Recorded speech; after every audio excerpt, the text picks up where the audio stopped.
Good morning, नमस्कार, बहुत बहुत स्वागत है आप सभी का। आप देख रहे हैं एबीपी न्यूज, मैं हूं आपके साथ सोनल। स्पेशल रिपोर्ट में सबसे पहले बात करेंगे एक बड़ी खबर की जो जर्मनी से आ रही है। जर्मनी के हैम्बर्ग में एक चर्च में फायरिंग हुई है। इस गोलीबारी में 7 लोगों की मौत हो गई है। जर्मनी के समय के मुताबिक रात 9:15 बजे के करीब हमलावर ने एक चर्च में घुसकर अंधाधुंध फायरिंग की। इस फायरिंग की चपेट में करीब 30 लोग आ गए। 7 लोगों की मौत हुई है और 24 लोग जख्मी हैं। फायरिंग की घटना से इलाके में ऐसी दहशत फैली है कि लोगों को घर से बाहर नहीं निकलने का अलर्ट जारी कर दिया गया है। पुलिस के मुताबिक हमलावर भी मारा गया है।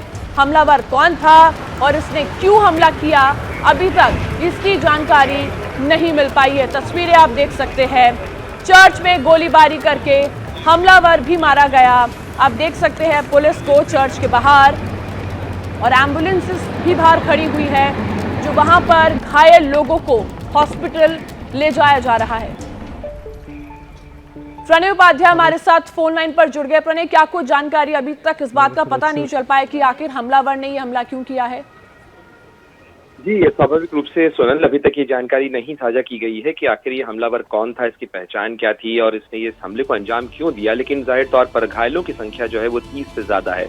अभी भी इनमें कई घायल जो हैं जिन्हें चिकित्सा के लिए, मेडिकल इमरजेंसी के लिए ले जाया गया है। उनमें से कई की स्थिति काफी गंभीर बनी हुई है और ऐसे में मरने वालों का आंकड़ा बढ़ सकता है, इसकी आशंका कई लोग जता रहे हैं। और अभी इस पूरे इलाके के अंदर कॉर्डन एंड सर्च ऑपरेशन चल रहा है, यानी इस पूरे इलाके को घेर कर यहाँ पर तलाश की जा रही है कि क्या हमलावर एक ही था या हमलावर कोई भागने में कामयाब रहा है। हालांकि अभी तक जो जानकारी मिल रही है उसके मुताबिक यही माना जा रहा है कि ऊपर के फ्लोर के ऊपर जो एक बॉडी मिली है चर्च के अंदर, जिसको जेहोवाज विटनेस किंगडम हॉल कहा जाता है, उस चर्च के अंदर जो ऊपर के फ्लोर पर बॉडी मिली है वो हमलावर की बॉडी मानी जा रही है, क्योंकि माना जा रहा है कि हमलावर भी इस कार्रवाई के अंदर मारा गया। करीब 9:15 बजे का वक्त था जब पुलिस और इमरजेंसी कॉल्स किए गए। 9:15 बजे के करीब ये शूटिंग की घटना है जिसके अंदर अंधाधुंध इस शख्स ने फायरिंग शुरू कर दी और उसके बाद इस हमले के अंदर, इस अंधाधुंध फायरिंग के अंदर करीब 7 लोगों की मौत हुई है और 30 से ज्यादा लोग घायल बताए जा रहे हैं। इसमें से कुछ घायलों की संख्या की जो स्थिति है वो अभी भी गंभीर बताई जा रही है।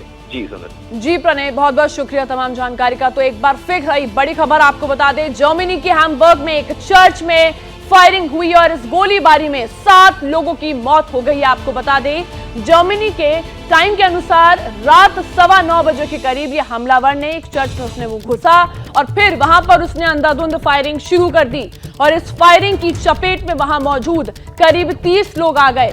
7 लोगों की मौत हो गई है और 24 लोग अभी जख्मी है। और आप ये तस्वीरें देख सकते हैं जहां पर एम्बुलेंसेस खड़ी है घायलों को हॉस्पिटल ले जाने के लिए।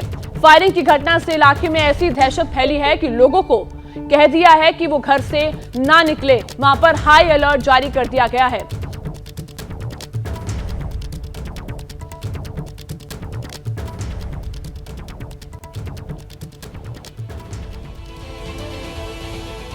और आगे बढ़ते अब बात करते हैं दिल्ली की, जहां मनीष सिसोदिया की गिरफ्तारी पर सियासी पारा गर्म है। सिसोदिया की जमानत पर आज सीबीआई कोर्ट में सुनवाई होनी है, लेकिन इससे पहले कल ईडी एक्शन में आ गई। एनफोर्समेंट डायरेक्टरेट ने मनी ट्रेल के मामले में सिसोदिया को गिरफ्तार कर लिया है। अचानक हुई इस डेवलपमेंट पर केजरीवाल ने सीधा केंद्र सरकार पर इल्जाम लगाया है। मनीष सिसोदिया ने भी जेल से चिट्ठी रिलीज कर दी है। शराब घोटाले में सिसोदिया के खिलाफ मनी लॉन्ड्रिंग की जांच कर रही ईडी ने जेल में करीब 8 घंटे तक सिसोदिया से पूछताछ की और जब अरेस्ट किया उनको तो कानून के सिलेबस में सियासत का नया चैप्टर ओपन हो गया और दिल्ली के सीएम अरविंद केजरीवाल ने ट्वीट का तीर दाग दिया। उन्होंने लिखा, मनीष को पहले सीबीआई ने गिरफ्तार किया, सीबीआई को कोई सबूत नहीं मिला, रेड में कोई पैसा नहीं मिला, कल बेल पर सुनवाई है, कल मनीष छूट जाते तो आज ईडी ने गिरफ्तार कर लिया। इनका एक ही मकसद है, मनीष को हर हालत में अंदर रखना, रोज नए फर्जी मामले बनाकर। जनता देख रही है, जनता जवाब देगी। लेकिन जनता के जवाब देने से पहले बीजेपी का जवाब आ गया। शहजाद पूनावाला ने ट्वीट करके पूछा, कल मनीष छूट जाते, आपको ये पहले से कैसे पता था? इस स्टेटमेंट का क्या मतलब है? कृपया वही पुराना विक्टिम कार्ड खेलना बंद करें जो आपने सत्येंद्र जैन के लिए खेला था। आपने कहा था कि ईडी के पास उन पर कार्रवाई का कोई आधार नहीं। वो पिछले 9 महीने से अदालत की वजह से जेल में हैं। Stop defending corruption. शहजाद के ट्वीट के ठीक 27 मिनट बाद केजरीवाल ने मनीष सिसोदिया की चिट्ठी ट्वीट की। बीजेपी लोगों को जेल में डालने की सियासत करती है। हम बच्चों को पढ़ाने की राजनीति कर रहे हैं। जेल भेजना आसान है, बच्चों को पढ़ाना बहुत मुश्किल है। ये राष्ट्र शिक्षा से आगे बढ़ेगा, जेल भेजने से नहीं। शराब घोटाले में सिसोदिया की गिरफ्तारी पर राजनीति और कानून दोनों अपनी अपनी रफ्तार में हैं। सियासत के घात प्रतिघात के बीच मनीष सिसोदिया को कल सीबीआई की स्पेशल कोर्ट में पेश किया जाएगा और ईडी आगे की पूछताछ के लिए उन्हें रिमांड पर लेने की कोशिश कर सकती है। अपने हाथों अपनी तबाही की खबर लिख रहे पाकिस्तान को भी शौक पर शौक लग रहे हैं। जिन दहशतगर्दों को पाकिस्तान पालता रहा है, वो कंगाली के बीच उसे जंग की आग में झोंक सकते हैं और ये जंग ऐसी होगी जो दुनिया के नक्शे से पाकिस्तान का नामो निशान मिटा सकती है। क्योंकि अब पाकिस्तान के गुनाहों का कटोरा और हिंदुस्तान के सब्र का पैमाना दोनों भर चुके हैं। पाकिस्तान ने अब अगर एक भी गलती की तो भारत ऐसा जवाब देगा जिससे जिन्ना लैंड की नस्लें याद रखेंगी। ये दावा अमेरिकी इंटेलिजेंस ने अपनी सबसे ताज़ा एनुअल थ्रेट असेसमेंट रिपोर्ट में किया है। इसके मुताबिक पाकिस्तान से होने वाली दहशतगर्दी के खिलाफ प्रधानमंत्री नरेंद्र मोदी पाकिस्तान पर मिलिट्री एक्शन ले सकते हैं। भारत की फौज पाकिस्तान में एक बार फिर सर्जिकल स्ट्राइक कर सकती है, जिसमें भारत पहले के मुकाबले ज्यादा सैन्य ताकत का इस्तेमाल करेगा। हिंदुस्तान के मिलिट्री एक्शन का अंजाम क्या होगा, ये कंगाल पाकिस्तान की आवाम को पता है। खुलकर कह रही है कि जंग हुई तो पाकिस्तान तबाह हो जाएगा। पाकिस्तान को इस टाइम वॉर की जरूरत नहीं है, इस टाइम उसको एक स्टैंड लेने की जरूरत है। जो हमारा मौजूदा हालात जा रहे हैं, हम लोग IMF के पास बैठे हुए हैं, हम अमेरिका के पास बैठे हैं और हम लोग तब से से ही हम लोग IMF के पास ही है। ठीक है, हम उधर से बाइट नहीं आ रहे। जब तक हम बाइट ही नहीं आएंगे तो हम लोग वार क्या कर सके, अपना सर करेंगे। पाकिस्तान की आवाम हिंदुस्तान से जंग के अंजाम की बात सोचकर सिर पीट रही है, लेकिन हुक्मरानों को गद्दी की जंग से फुर्सत नहीं है। बेबस आवाम सब समझ रही है और जंग में जिन्ना लैंड की क्या हालत होगी, इसकी पोल पट्टी ऑन कैमरा खोल रही है। मौजूदा सूरत हाल में इंडिया और पाकिस्तान में या मुकाबला या कोई जंग हो जाती है तो क्या लगता है कौन जीतेगा? नो डाउट इंडिया ही जीतेगा, क्योंकि पाकिस्तान के पास तो इतने सोर्स नहीं है कि वो जंग कर सके और उसको जीत भी सके। पाकिस्तान तो कुछ भी कह सकते हैं, कहने को हमने जीती है या ये किया वो किया, ये तो अब पब्लिक भी बताएगी ना। पब्लिक अंधी तो नहीं है, वो देख रही है कि कौन जीत रहा है, कौन क्या कर रहा है और क्या नहीं कर रहा है। शहबाज की अक्लमंदी इसी में है कि वो भारत से अदावत भूलकर अपना मुल्क संभाले, गरीब आवाम का पेट भरे, वरना जंग हुई तो उनके मुल्क का मिटना तय है। तो देखिए, जहां तक हमारे पड़ोसियों का सवाल है तो उन्हें लेकर दिवंगत सीडीएस जनरल बिपिन रावत ने लेकर एक बड़ी बात कही थी। उनका कहना था कि हिंदुस्तान को हमेशा टू फ्रंट वॉर के लिए तैयार रहना चाहिए। इस बयान में पाकिस्तान के साथ चुनौती चीन को लेकर भी थी और अब चीन पर नई अमेरिकी रिपोर्ट पूरी दुनिया की बेचैनी बढ़ाने लगी है। क्या चीन के साथ भारत की नई जंग हो सकती है? क्या एक बार फिर गलवान जैसा इंसिडेंट रिपीट होगा? ये सवाल इसीलिए है क्योंकि अमेरिका की इंटेलिजेंस रिपोर्ट में चीन की वॉर प्लानिंग को लेकर चौंकाने वाला खुलासा किया गया है। यूएस इंटेलिजेंस कम्युनिटी की रिपोर्ट के मुताबिक चीन की बढ़ती ताकत दुनिया के लिए नया खतरा पैदा कर सकती है। इंटेलिजेंस रिपोर्ट में कहा गया है, दो न्यूक्लियर पावर कंट्री भारत और चीन के बीच टकराव बढ़ेगा। सीमा विवाद को लेकर ये टकराव हथियार बंद वाले संघर्ष में बदल सकता है। अमेरिका की ये रिपोर्ट ऐसे वक्त पर आई है जब कई राउंड की बातचीत के बाद भी भारत और चीन के बीच नॉर्दर्न बॉर्डर पर विवाद बना हुआ है।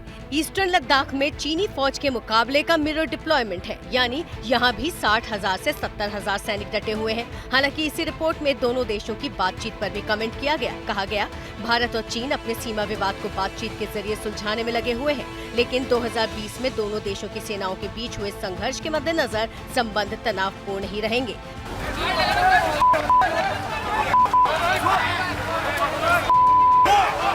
गलवान वाले खूनी संघर्ष के बाद से दोनों के बीच संबंध गंभीर स्तर पर है। ऐसे में सवाल उठता है कि अगर चीन और भारत के बीच में टकराव बढ़ा तो अमेरिका की पोजीशन क्या होगी? इसको लेकर भी रिपोर्ट में पॉइंट टू पॉइंट आकलन किया गया है। रिपोर्ट में कहा गया है कि भारत और चीन के बीच में किसी सैनिक संघर्ष या आर्म्ड कॉन्फ्लिक्ट की स्थिति में अमेरिका के हितों के लिए भी खतरा होगा। ऐसे में अमेरिकी दखल की भी जरूरत होगी। वैसे जिस वक्त ये रिपोर्ट सामने आई उसी दौरान अमेरिका के टॉप कमांडर चीन की मिसाइलों पर दुनिया को चेता रहे थे। United states senate committee on armed forces के सामने स्ट्रैटकॉम के कमांडर जनरल कॉटन ने कहा कि चीन के पास अमेरिका से ज्यादा ICBM वाले लॉन्चर हैं और उसने 1000 मिसाइलें बना ली हैं। चीन ने अपनी DF-26 सीरीज वाली मिसाइलों में सबसे ज्यादा बढ़ोतरी की है। रिपोर्ट्स तो ये भी है कि इस वक्त भी चीन सैकड़ों की संख्या में नए ICBM साइलो भी बना रहा है, यानी नई मिसाइलों के लिए जमीन तैयार कर रहा है। शायद इसीलिए जनरल कॉटन का कहना था कि चीन की ज्यादा मिसाइल और लॉन्चर का मतलब है कि अमेरिका को अपने न्यूक्लियर आर्सेनल को बढ़ाना होगा। तो देखिए, चीन भारत के खिलाफ चालबाजी की फिराक में है, लेकिन ड्रैगन को घेरने के लिए मोदी का प्लान एक्टिव हो चुका है। इसका सबूत अहमदाबाद से आया, जिसे पूरी दुनिया ने देखा। अहमदाबाद में पीएम मोदी के साथ क्वाड के मेंबर ऑस्ट्रेलिया के प्रधानमंत्री की मौजूदगी ने बीजिंग की धड़कनें जो है वो बढ़ा दी है। फेस्टिव माहौल है। रवि शास्त्री की धमाकेदार कमेंट्री। लोकेशन अहमदाबाद का नरेंद्र मोदी क्रिकेट स्टेडियम। पहली बार 40,000 दर्शकों के बीच हिंदुस्तान की क्रिकेट डिप्लोमेसी की धाक दिखी।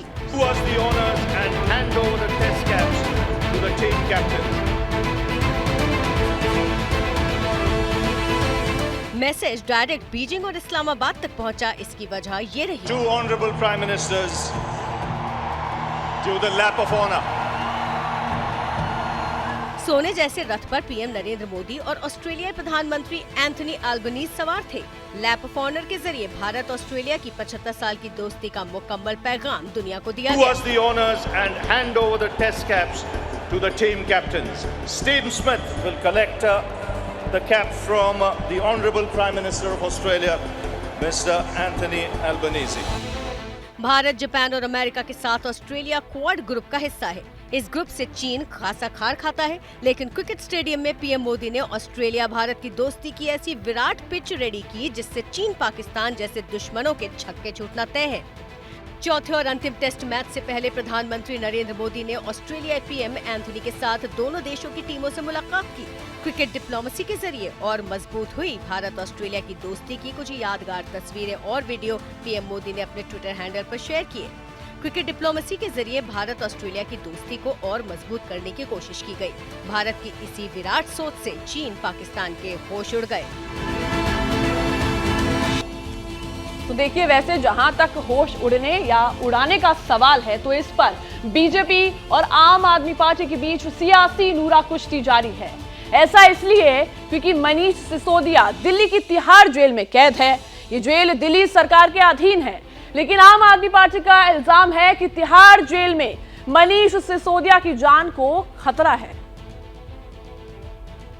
शराब नीति में अनियमितता पर सियासी अंगारों की तपिश बढ़ी तो बात दूर तक गई। इसी मामले में तेलंगाना के सीएम चंद्रशेखर राव की बेटी कविता से भी पूछताछ होनी थी, लेकिन कविता ने ईडी से 11 मार्च तक की मोहलत मांगी है। उधर आपकी नजर में जेल में बंद मनीष सिसोदिया की जान को बड़ा खतरा है। दिल्ली के खतरनाक क्रिमिनल्स, अपराधी, वो सब लोग उसी जेल में हैं। तो क्यों दिल्ली के उप मुख्यमंत्री मनीष सिसोदिया के इतने नजदीक इस तरीके के गैंगस्टर्स को, इस तरीके के क्रिमिनल्स को रखा जा रहा है? आपके इस नजरिए पर बीजेपी ने भी पलटवार किया, इस मुनादी के साथ कि शराब घोटाले के मास्टरमाइंड तक जांच पहुंच रही है, इसीलिए आप खेमा बेचैन है। मनीष सिसोदिया के पास अरविंद केजरीवाल के राज है और वो राज उगल न दे मनीष सिसोदिया या कह न दे, इससे डरे हुए अरविंद केजरीवाल कहीं न कहीं मनीष सिसोदिया को जान से मारने की साजिश कर रहे हैं क्या?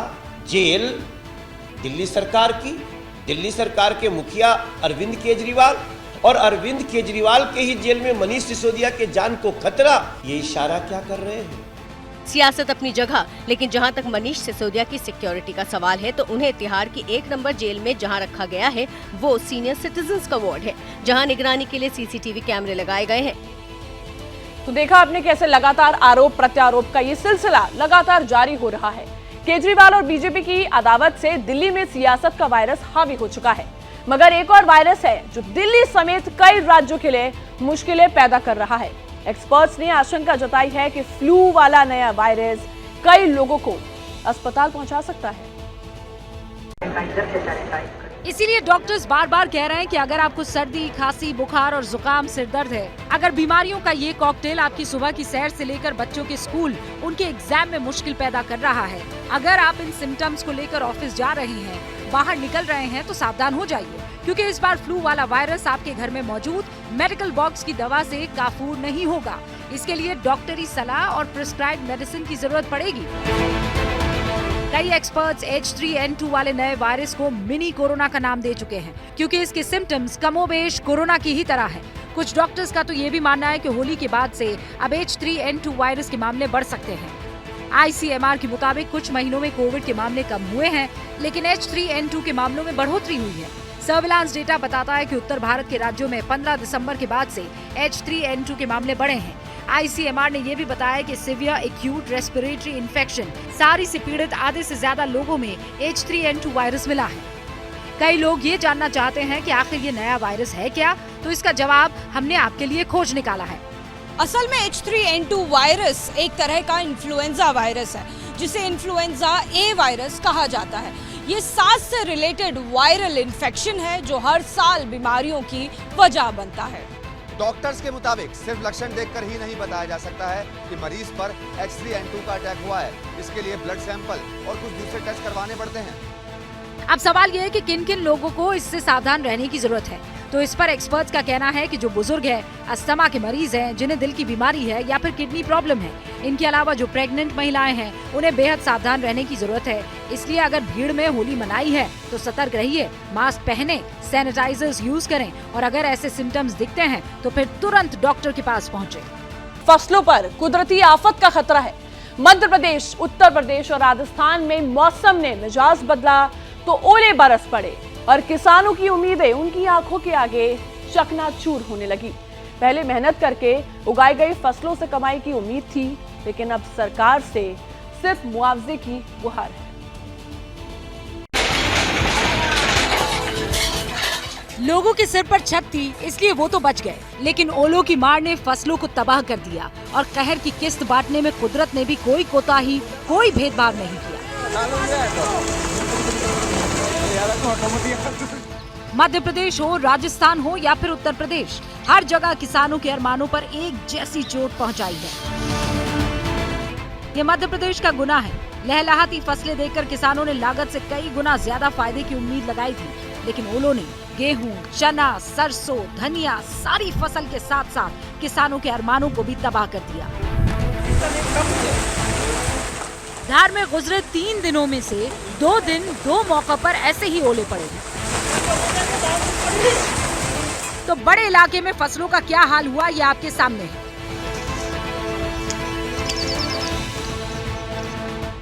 किसान अब सरकार से मुआवजे की मांग कर रहे हैं। पूरा ही हो गया ना, 18 बीघे समथिंग पूरा ही होगा, आप देख ही रहे हो। ऐसा है। आपने साफ लोगों को, किसी स्थानीय लोगों को से बात हुई थी, उनको वीडियो भेजा था मैंने। मध्य प्रदेश के मुरैना में 10 से ज्यादा इलाकों में आधे घंटे तक ओले पड़ते रहे। अंजाम ये हुआ कि गेहूं और सरसों की फसल तबाह हो गई। यूपी के फिरोजाबाद में भी ओलों ने सरसों की फसल चौपट कर दी। आसमान से बरसी कुदरती तबाही की मार राजस्थान के धौलपुर में भी पड़ी है, जहां पहले तो चारों तरफ सफेद ओले की चादर बिछी और जब नजर खेतों की तरफ उठी तो गेहूं, सरसों और आलू की फसलें जमीन पर थी। 4 और 7 मार्च को जोधपुर और बाड़मेर में ओले गिरने से 12 लाख हेक्टेयर में लगी सरसों, इसबगोल, जीरे, गेहूं, प्याज, मेथी और चने को भारी नुकसान पहुंचा है। और स्पेशल रिपोर्ट देख रहे हैं आप। एक बड़ी खबर आपको बता दें, जो जर्मनी के हैम्बर्ग में एक चर्च में फायरिंग हुई है। आपको बता दें, इस गोलीबारी में 7 लोगों की मौत हो गई है। जर्मनी के समय के मुताबिक रात 9:15 बजे के करीब हमलावर ने एक चर्च में घुसकर अंधाधुंध फायरिंग शुरू कर दी और इस फायरिंग में वहां मौजूद लोग उस चपेट में आ गए और 30 लोग की जान चली गई। 7 लोगों की मौत हुई है और 24 लोग जख्मी हैं। फायरिंग की घटना से इलाके में ऐसी दहशत फैली है कि लोगों को घर से बाहर नहीं निकलने का अलर्ट जारी कर दिया गया है। पुलिस के मुताबिक हमलावर भी मारा गया है। हमलावर कौन था और उसने क्यों हमला किया, इसकी अभी जानकारी नहीं मिल पाई है। इस वक्त की बड़ी खबर जर्मनी के हैम्बर्ग से आपको बता रहे हैं। एक चर्च में अंधाधुंध फायरिंग करते हुए हमलावर मारा भी गया। आप देख सकते हैं वहां पे एम्बुलेंसेस मौजूद है जो घायल लोगों को अस्पताल ले जाकर उनका इलाज तुरंत जारी करवा रहे हैं।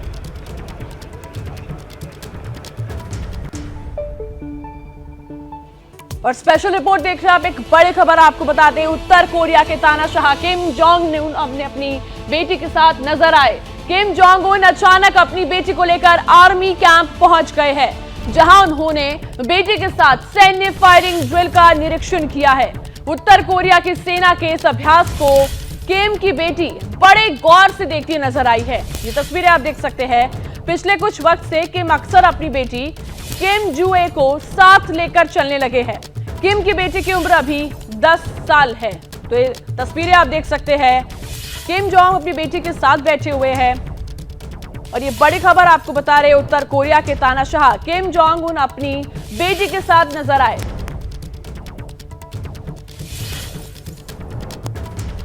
स्पेशल रिपोर्ट में सीधा एक बड़ी खबर आपको बता दें जो इजराइल से आ रही है। इजराइल के तेल अवीव में एक फिलिस्तीनी गनमैन ने अंधाधुंध फायरिंग की है। भीड़ वाले इलाके में बंदूकधारी ने अचानक फायरिंग शुरू कर दी। इस हमले में 3 लोग जख्मी हो गए हैं। आपको बता दें सुरक्षा बलों ने हमलावर को मार गिराया। इससे पहले इजरायली सेना ने वेस्ट बैंक में फिलिस्तीनी के 3 सैनिकों को मार गिराया था। इस हमले के कुछ ही घंटे बाद तेल अवीव में बंदूकधारी ने फायरिंग की। इस वक्त की बड़ी खबर आपको इजराइल से बता रहे हैं जहां पर इजराइल के तेल अवीव में एक फिलिस्तीनी गनमैन ने अंधाधुंध फायरिंग की।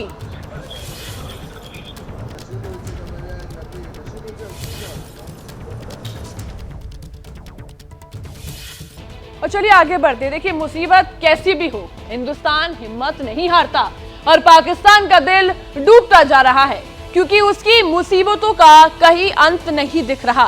कंगाली के समंदर में तो वो पहले से ही डूबा है। महंगाई आसमान में सुराख कर रही है और लगे हाथ बेरोजगारी की सुनामी भी उसकी सांसें उखाड़ने लगी है।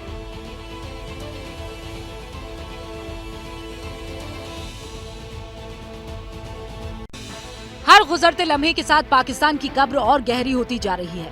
बर्बादी का टॉप गियर पहले ही लगा था और तबाही टर्बो गियर में अब पहुंच चुकी है। महाकंगाली का बवंडर देख पाकिस्तान से कई दिग्गज कंपनियां पैकअप कर चुकी है। तेल कंपनियों का तेल महंगाई निकाल चुकी है। अंजामे गुलिस्तान देखकर आवाम तौबा तौबा कर रही है। छोटी इंडस्ट्री किसी भी मुल्क की जो है बैकबोन की हैसियत रखती है। और ऊपर से जब महंगाई का लेवल जा चुका है, इसमें गरीब आदमी का गुजारा जो है मुहाल है। कि मतलब कि वो एक मुझे शेर याद आ रहा है, अजब रस्म है चारागरों की महफिल में, लगा के जख्म नमक से मसाज करते हैं। गरीब शहर तरसता है एक निवाले को, अमीर शहर कुत्ते भी राज करते हैं। तो पाकिस्तान तो अभी इंडिया के क्या कंपैरिजन करूं, बांग्लादेश के आसपास भी नहीं आ रहा। कौन आएगा कंगाल मुल्क में और क्यों निवेश करेगा? एक बार जो बर्बाद मुल्क में पैसा लगाएगा वो भी पाकिस्तान की ही तरह गर्त में समा जाएगा।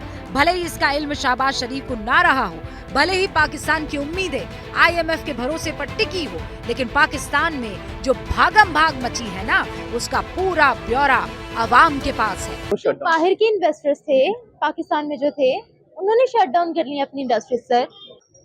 क्योंकि देखिए ना, सबसे जो मेजर इसकी रीज़न है वो इलेक्ट्रिसिटी है। तो उसके इन्वेस्टर आता है, वो कहता है यार मुझे जो है इलेक्ट्रिसिटी 24 आवर्स स्मूथ मिलनी चाहिए। अब वो नहीं मिलती तो वो कैसे आएगा, कैसे जो है वो इन्वेस्टमेंट करेगा यहाँ पे। कंपनियों और निवेशकों को तो छोड़िए, पाकिस्तान का चूल्हा ठंडा पड़ चुका है, किचन का बजट बिगड़ चुका है, ख्वातीन सड़कों पर उतर आई है। नालायक हुक्मरानों पर ऐसी तेजाबी तकरीरें की गई कि उन्हें सुनकर इस्लामाबाद के पसीने छूटना तय है। और 22 करोड़ आवाम जो हैं वो इस वक्त इनको बद्दुआएं दे रहे हैं। पेट्रोल महंगा कर दिया है, प्याज महंगा है, सब्जी महंगी है, दालें महंगी है। ये मेरी घरेलू खवातीन है सारी, ये बद्दुआएं दे रही हैं। वो कह रही हैं हम कैसे जिए। वो शहबाज शरीफ के ऊपर जूते बरसा रही हैं। मैं समझती हूँ कि इनको डूब के मार जाना चाहिए, इसहाक डार को और शहबाज शरीफ को। बताएं लंदन में कपड़ा तो सस्ता हो जाता है, वो उसके कपड़े क्या सोने के बने हुए हैं?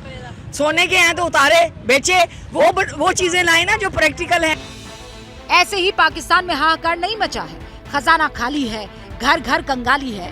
वैसे पाकिस्तान उस लंगड़े घोड़े की तरह है जिस पर कोई दाव नहीं लगाना चाहता। अब तो देखिए पाकिस्तान की आवाम चीख पुकार कर रही है। उनका एक ही सवाल है कि आखिर हमारी मदद कौन करेगा। पाकिस्तान में भूख, कर्ज और गरीबी से हाहाकार मचा है। तो यूक्रेन में पुतिन के गुस्से का कहर देखने को मिल रहा है। यूक्रेन के 7 शहरों को टारगेट करके रूस की ग्राउंड फोर्स, एयर फोर्स और नेवी ने जबरदस्त हमला किया है। इस हमले की टाइमिंग बता रही है कि अब पुतिन को दुनिया के सबसे बड़े संगठन की भी कोई फिक्र नहीं है।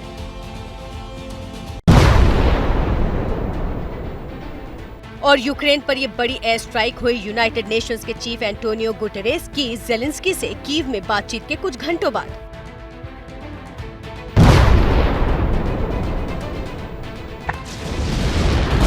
इसीलिए रूसी सेना का इतना बड़ा हमला संयुक्त राष्ट्र के खिलाफ मॉस्को का जवाब माना जा रहा है। एक दो नहीं, यूक्रेन के 7 शहरों पर रूसी एयरफोर्स ने एयर स्ट्राइक की। ये 7 शहर थे जिनमें कीव, ज़ैपोरिज़िया, द्नीप्रो, ओडेसा और खार्किव को टारगेट किया गया। यूक्रेनी सेना के मुताबिक जमीन, आसमान और समंदर तीनों जगह से रूस ने हमला बोला। 28 KH-55 air based cruise missile, 20 Kalibr sea based cruise missile, 6 X-22 air based cruise missile, 6 Kinzhal cruise मिसाइलों से यूक्रेन की रेजिडेंशियल बिल्डिंग, मिलिट्री ठिकाने और पावर प्लांट को टारगेट किया गया। इन हमलों में 6 लोगों की मौत की खबर है। यूक्रेनी सेना के कमांडर इन चीफ वलेरी ज़ेलुज़नी ने कहा है कि रूस ने कुल 81 मिसाइलें दागी थी, जिनमें से 34 को शूट डाउन कर दिया गया।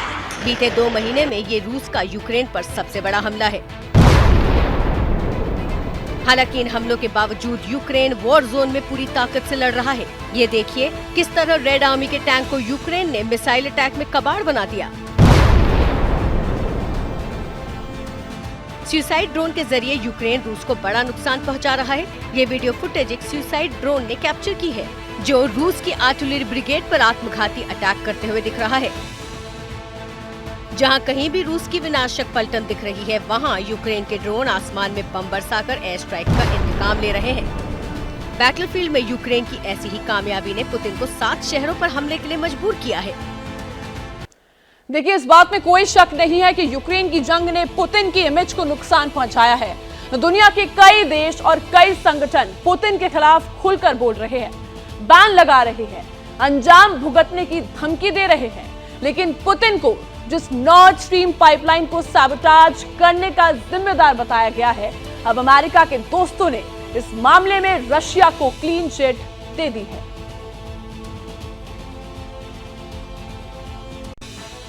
और इस खुलासे को ताकत दी है जर्मनी और कनाडा जैसे देशों ने, जो जंग के किसी भी मोर्चे पर अमेरिका को लीडर मानकर उसके पीछे खड़े हो जाते हैं। अमेरिकी खुफिया एजेंसियों की जांच को आधार बनाते हुए न्यूयॉर्क टाइम्स ने छापा कि बीते 26 सितंबर को हुए नॉर्थ स्ट्रीम धमाके में रूस और पुतिन का कोई रोल नहीं था। न्यूयॉर्क टाइम्स के आर्टिकल में दावा किया गया है कि पाइपलाइन में धमाके के पीछे किसी प्रो यूक्रेनी ग्रुप का हाथ है। रिपोर्ट में आशंका जताई गई है कि बाल्टिक सागर में पाइपलाइनों को विस्फोट से उड़ाने के लिए बहुत ही ट्रेंड गोताखोरों की मदद ली गई। इस बात के भी सबूत मिले कि पाइपलाइन धमाके में अमेरिका और ब्रिटेन का भी कोई हाथ नहीं है। जर्मनी के न्यूज ब्रॉडकास्टर ARD और न्यूज़पेपर ZDIT की जांच रिपोर्ट तो और भी शॉकिंग है। जर्मन मीडिया के मुताबिक विस्फोटक की सप्लाई 5 पुरुष और 1 महिला ने की थी। सबके पास जाली पासपोर्ट थे। जर्मनी के एक जहाज से विस्फोटक भेजे गए। ये जहाज पोलैंड की एक फर्म के नाम रजिस्टर्ड था और इस फर्म के मालिक यूक्रेनी थे। जर्मन मीडिया के मुताबिक नॉर्थ स्ट्रीम ब्लास्ट एक फॉल्स फ्लैग ऑपरेशन था, यानी पुतिन पर ब्लेम डालने का एक तरीका। अमेरिका और जर्मनी के अलावा कनाडा की मीडिया ने भी पुतिन को क्लीन चिट दी। कैनेडियन फॉरेन पॉलिसी इंस्टीट्यूट के वेस इंगलर ने एक इंटरव्यू में कहा कि नॉर्थ स्ट्रीम ब्लास्ट का रूस से कुछ लेना देना नहीं है और इसके पीछे अमेरिका की भूमिका हो सकती है। इन रिपोर्ट्स के बाद न सिर्फ वेस्ट मीडिया पर प्रोपेगेंडा फैलाने का आरोप पुख्ता हुआ है, बल्कि पुतिन को पश्चिम पर बरसने का एक और मौका मिल गया है। देखिए, बरसने का नया मौका तो पाकिस्तान के पूर्व प्रधानमंत्री इमरान खान ने भी खोज लिया है और इस बार उनका टारगेट भी नया है। इस बार इमरान का निशाना है पाकिस्तान की सुप्रीम कोर्ट, जिसे वहां के लीडर्स फुटबॉल बनाकर किक कर रहे हैं। पहले जो काम मरियम नवाज ने किया, वही काम अब इमरान कर रही है। जमहूरियत की लाश पर बैठे पाकिस्तान का हर लीडर संविधान को कफन पहना रहा है और सुप्रीम कोर्ट को औकात दिखा रहा है। पहले मरियम ने सुप्रीम कोर्ट के जस्टिस को बिका हुआ बताया, अब इमरान खान ने भी सुप्रीम कोर्ट को धमकी दे दी है। और मैं फिर से अदब से अपने सुप्रीम कोर्ट के जजेस को कह रहा हूं कि इस मुल्क की खातिर तकसीम ना हो। ये तारीख सब देख रही है, ये डिफाइनिंग मोमेंट्स है पाकिस्तान के। इस वक्त कोई ऐसी चीज ना करना जिससे हमारी जमहूरियत, हमारा आइन, हमारा रूल ऑफ लॉ कमजोर हो। इमरान ने पहले पाकिस्तान के सिर से सींग की तरह लापता हो चुके रूल ऑफ लॉ का हवाला दिया, फिर सीधे सुप्रीम कोर्ट की नीयत पर ही सवाल उठा दिया। सुप्रीम कोर्ट से पूछना चाहता हूं कि आपके लिए एक बहुत बड़ा चैलेंज है। पूछना नहीं चाहता, मैं आपको वार्न करना चाहता हूं। ये बहुत बड़ा चैलेंज है आपके लिए। मुझे खतरा ये मौजूदा सुप्रीम कोर्ट में भी ये नजर आ रहा है। इमरान पाकिस्तान में इलेक्शन चाहते हैं, लेकिन चुनावी रैली निकालने की तैयारी कर रहे पीटीआई सपोर्टर्स पर फायरिंग करके शाहबाज ने इशारा दे दिया है कि वो ऐसा नहीं होने देंगे।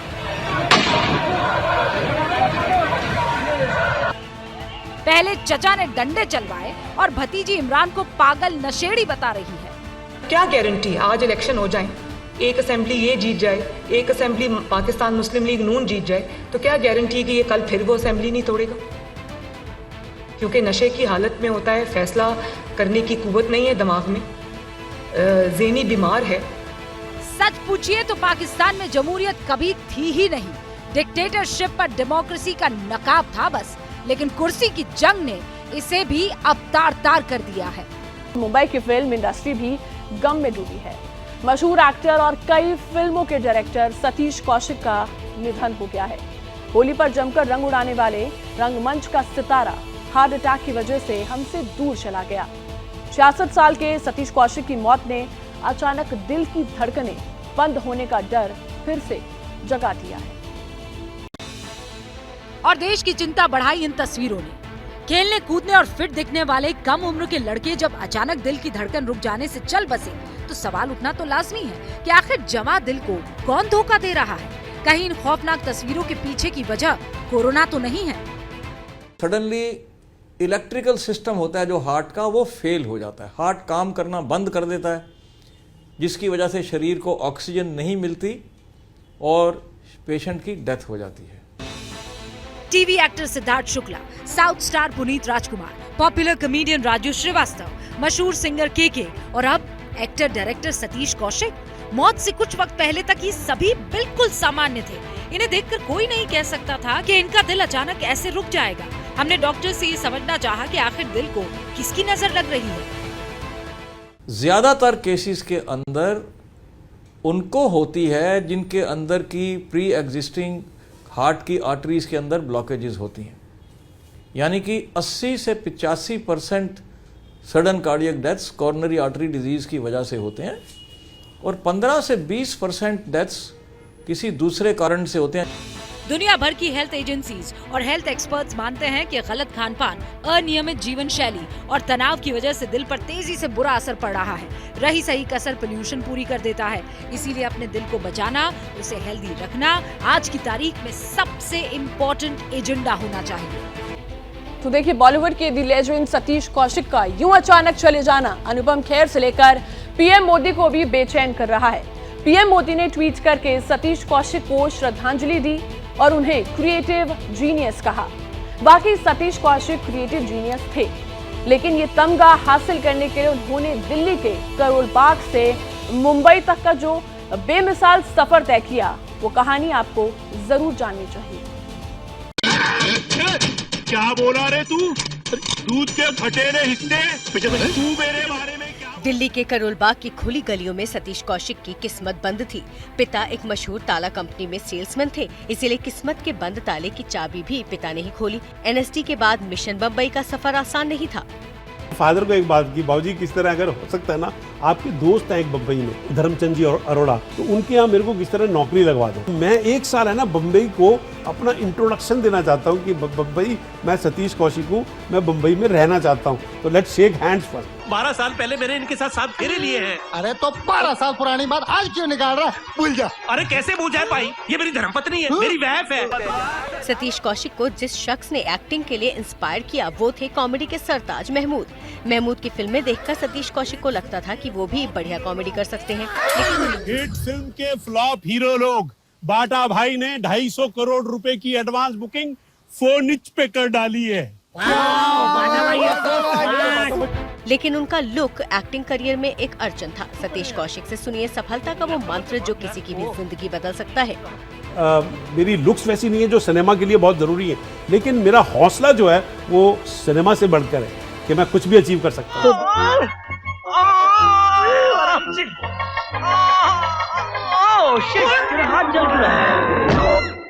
1981 में फिल्म चक्र में सतीश कौशिक को पहला और बेहद मामूली सा रोल मिला।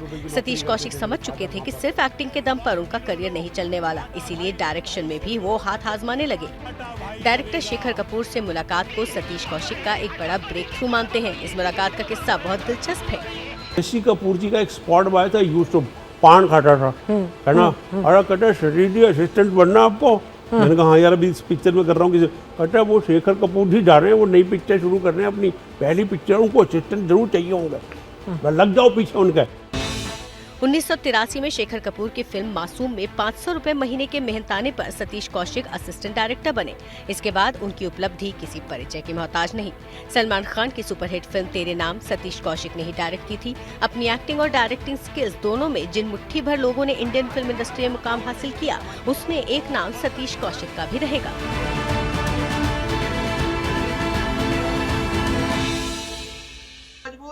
क्या मजबूरी है मेरी, बताइए। मैं अभी आपको बताती हूँ कि मैंने ओए होए होए होए नमकीन के चटकारे लेते हुए टकटकी मार के डिबेट शो को पॉज रिपीट कर करके देख रहे हैं जोगिंदर जी।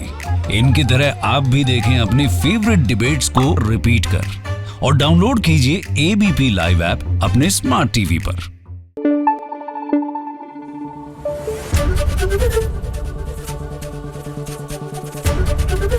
एबीपी न्यूज आपको रखे आगे।